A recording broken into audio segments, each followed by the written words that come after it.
Okay. Good afternoon po and welcome to 5th Generation Hobby Shop. Welcome to another unboxing and testing. Ayan, so meron tayong bagong unit. Limited stock lang po. Yan, model T4A Walter PPQ M2 Block. Ayan, caliber .43 rubber ball po ang bala nito. CO2 powered 5 joules 8 rounder. Ayan. So kung napanood nyo po yung aming TR50 na revolver, caliber 50. No, same lang sila ng bala pero mas maliit ang bala nito kasi caliber 43.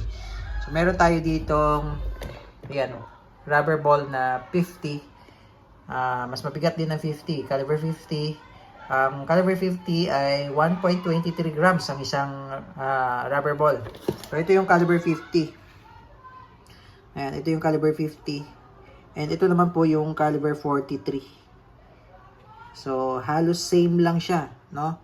0.7 lang. 0.7 lang yung pagitan ng laki. Ayan. Ayan yung, ito yung 50, ito yung caliber 50, ito yung caliber 43 rubber ball. So ito siya. Ayan. So 0.75 or 0.75 grams yung caliber 43, yung isang rubber ball. Ayan. Ayan yung caliber 43 PPQ. Ayan, T4A. So, ibig sabihin po ng T4A, training for engagement. Ayan, meron siyang kasamang case and Walter. Buksan natin. Ayan. Ayan. Okay. So, ayan, meron siyang kasamang spring. Ayan. Recoil spring. Extra recoil spring. Ito yung unit. Ayan. PPQ. Ayan. May marking siya.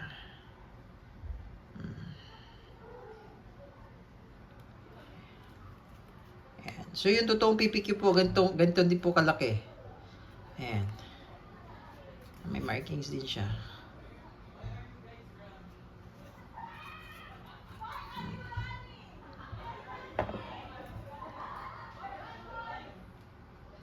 Ayan. So, ang ganda ng sight niya na, oh. Naka-tritium sight siya na merong yellow dot.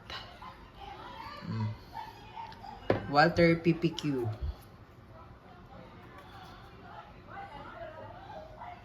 Tapos, meron siyang rail for flashlight. Ayan, oh. T4A caliber 43. Ayan. Ganda niya, oh. Ang cute lang niya, oh. CO2 powered po ito. CO2 powered. Okay. Yan. So, ito yung mag-release. Ito yung magazine niya. Ayan. Ayan yung magazine niya. Tapos dito tayo maglo-load ng CO2. Dito tayo maglo-load ng rubber ball. Ayan.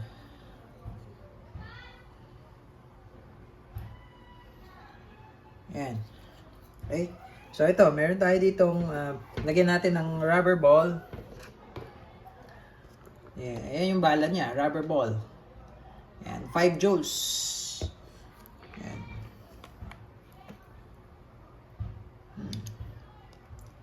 Ayan, spring. Ayan, spring. Ayan.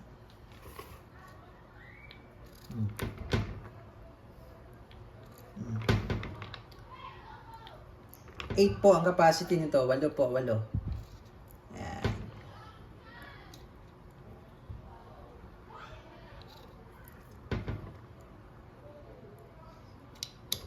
Ayan. Ayan. And then, load tayo ng CO2 cartridge. Ito yung magazine niya. Bali, slide nyo lang, papasok. Tapos makikita nyo dyan yung screw.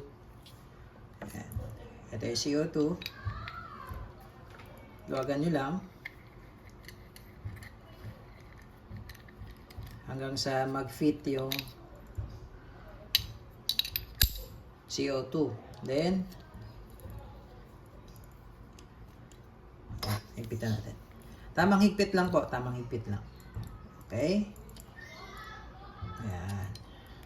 Ayan. Balik lang natin yung base pad. Ayan. Ayan yung laman niya, rubber ball. Ayan. So, ito siya. Ayan. Rubber ball .43. Caliber .43. Tapos may kasama siyang owner's manual, PPQ. Okay, and testing. 5 joules po siya, 5 joules.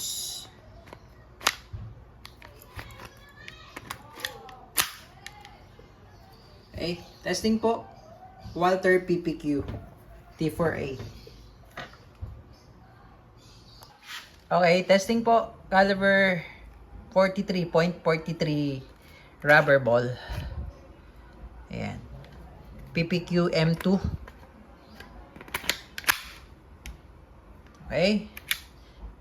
Blowback. Firing.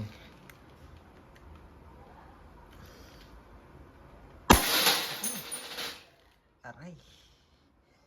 Ang lakas. Tumalsik sa akin yung rubber ball.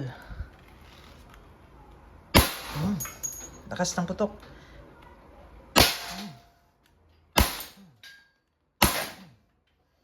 Okay. Honestly speaking, malakas talaga. 5 joules.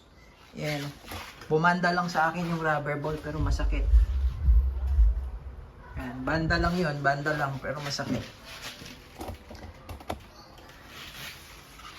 Pwede itong balahan ng ng paper ball. Caliber 43 din. Kailangan lang hanapin yung paper ball.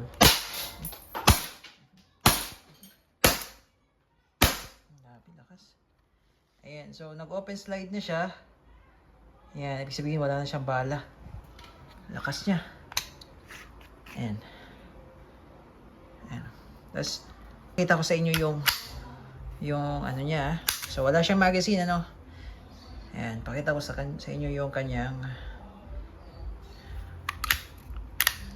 barrel. Ayan, Malaki, di ba? Naka-fix barrel na rin siya. Ayan. Caliber 43 rubber ball PPQ. Solid. Solid talaga.